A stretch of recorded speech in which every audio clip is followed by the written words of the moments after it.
नमस्कार, बहुत बहुत स्वागत है स्टार सिटी न्यूज़ में। मैं इस वक्त दिल्ली की शकूर बस्ती विधानसभा सरस्वती बिहार मंडल में मौजूद हूं। साथ ही हमारे सुषमा गर्ग जी हैं, जो कि भारतीय जनता पार्टी की अभी मंत्री नियुक्त हुई हैं। बहुत बहुत स्वागत है सबसे पहले आपका मैम। सबसे पहले अपनी पूरी टीम को क्या कहना चाहेंगे मैम, आपको जो मंत्री की जो जिम्मेदारी मिली है अभी आपको? जी, ये मैं अपनी पूरी टीम को बहुत बहुत धन्यवाद देना चाहूँगी, जिसने मुझे इस काबिल समझा जी। कि मैं पूरे मंडल के मंत्री की जिम्मेदारी ले सकूँ। अच्छा, इससे पहले और क्या क्या जिम्मेदारी आपकी रही पार्टी में?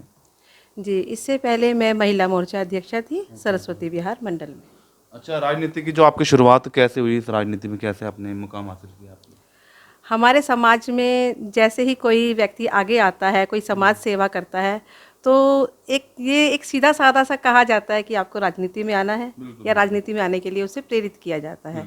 मैं पिछले 25-30 साल से समाज सेवा में हूँ। महिलाओं के लिए, बच्चों के लिए निःशुल्क शिक्षा देती रही हूँ, और महिलाओं को भी बहुत अलग अलग तरीके से प्रोत्साहित करती रही हूँ समाज में आगे बढ़ने के लिए। उनकी आवाज़ बनकर मैं हमेशा आगे रही हूँ।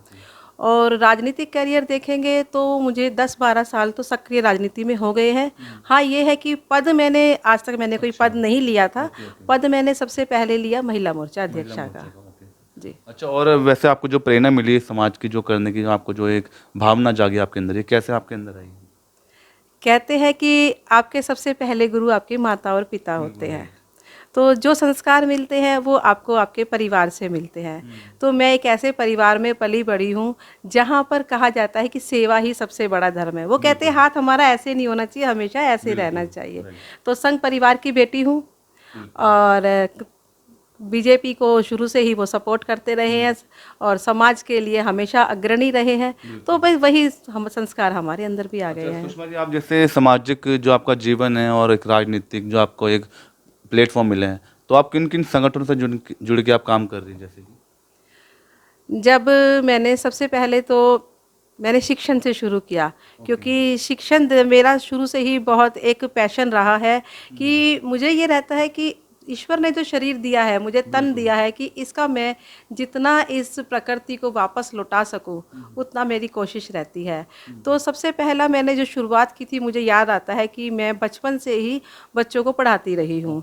जब पढ़ती थी तब भी हमारे ही नेबर में शास्त्री जी हुआ करते थे, वो कहते आप हमारे बच्चों को पढ़ाइए।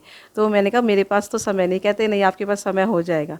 2 बच्चों से जो शिक्षा शुरू की थी मैंने, और उसके बाद धीरे धीरे बढ़ते बढ़ते मेरे पास 10-15 बच्चे जो पढ़ने आ गए थे।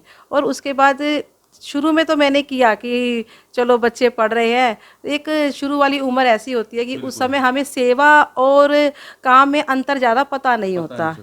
तो उस समय जो ये रहता था कि नहीं, हम काम कर रहे हैं, हमें इसके बदले में कुछ पे मिल रही है, तो वो एक अच्छा लगता था। लेकिन जैसे शादी हुई, शादी के बाद एक मन में ये भावना आई कि मैं क्यों किसी से पैसे लेती हूँ। पैसे कमाने के लिए घर में है ना, पति है, ससुर जी हैं। तो उन्होंने मुझे कहा कि तुम्हें पैसे लेने की कोई जरूरत नहीं है, काम करो तुम समाज के लिए। मैंने समाज में महिलाओं को नृत्य भी सिखाया, कहीं मेहंदी लगानी होती थी, मतलब इस तरह के काम थे। मैं हमेशा ही इन चीज़ों में अग्रणी रही हूँ। और चाहे बच्चों को पढ़ाना हो, शुरू ये तो मैंने उसके बाद में मैंने निःशुल्क कर दिया था। हाँ जी, किसी भी कक्षा के बच्चों को पढ़ाना हो, मैंने उनसे पैसे लेने बंद कर दिए थे। और कुछ लगभग 3 या 4 साल मैंने पुष्पांजलि में RW के साथ RW ने मुझे बोला कि आप इतना अच्छा लिखती हैं, आप इतना अच्छा बोलती हैं, और आप कर सकती हो बहुत कुछ, तो क्यों नहीं आप RW के लिए कार्यक्रम देते हो।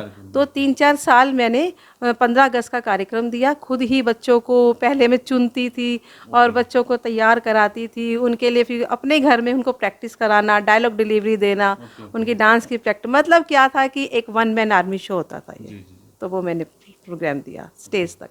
अब दिल्ली में सरकार बननी है 27 वर्षों बाद, और 100 दिन का जो कार्यकाल मुख्यमंत्री रेखा गुप्ता जी का, 11 साल मोदी सरकार का जो रहा, मैम कैसा देखते हैं आप दिल्ली में? सबसे बड़ी तो बात ये है कि जो आज हमारी मुख्यमंत्री है, वो जनता के बीच से उठकर आई है।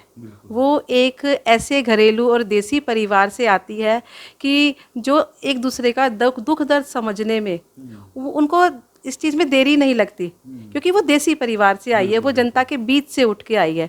और दूसरी बात है कि वो एक महिला है, और महिला मोर्चा से भी आई है। तो इसलिए वो महिलाओं के, बच्चों के दुख दर्द को बहुत आसानी से समझती है। और व्यापारी वर्ग की है तो वो भाई लोगों का दर्द भी बहुत अच्छे से समझती है। इतने सालों से जो दिल्ली में दुर्दशा हो रही थी, इसे हम किसी पार्टी से जोड़ के ना भी देखें तो हम एक आम इंसान भी, कहते हैं ना, कोई अंधा भी देखकर कह सकता है कि दिल्ली की जो दुर्दशा हुई है, पहले भी सरकारें आई थी, पुल भी बने, हाई सब काम हुए, लेकिन अब जो 10 सालों में जो सरकार ने आई थी, उसने, मुझे नहीं लगता कि उसने कोई भी ऐसा प्रोडक्टिव काम किया, कहीं कोई ऐसा कोई कह सके कि हाँ कोई कोई अस्पताल बने, कोई स्कूल बने या कोई सड़कें बनी, ऐसा किसी भी प्रकार का कोई भी प्रोडक्टिव काम नहीं हुआ।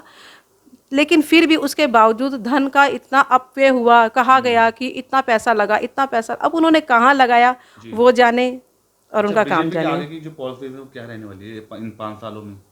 सरकार, अब जनता ने मौका दिया सरकार को 5 साल का।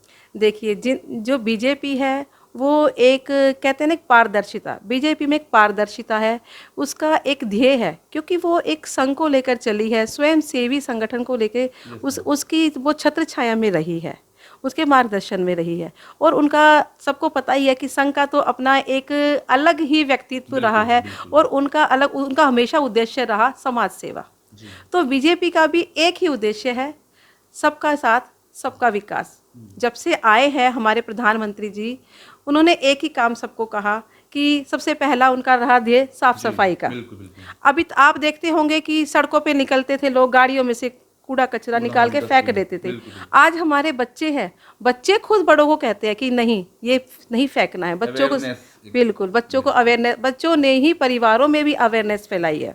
दूसरी बात, जो सबसे बड़ी बात जो हमारे मोदी जी ने की है, आप किसी भी परिवेश में देखेंगे, मैं भी खुद एक महिला हूँ, पुरुष लोग तो फिर भी कहीं जाते हैं तो उनके लिए इतनी, ये हमारा समाज ऐसा, भारतीय समाज, कि उसमें पुरुषों के लिए इतने बंधन नहीं है, लेकिन महिलाओं को यदि कहीं जाना हो, दूर जाना हो, सबसे बड़ी समस्या होती है उनको वॉशरूम जाने की।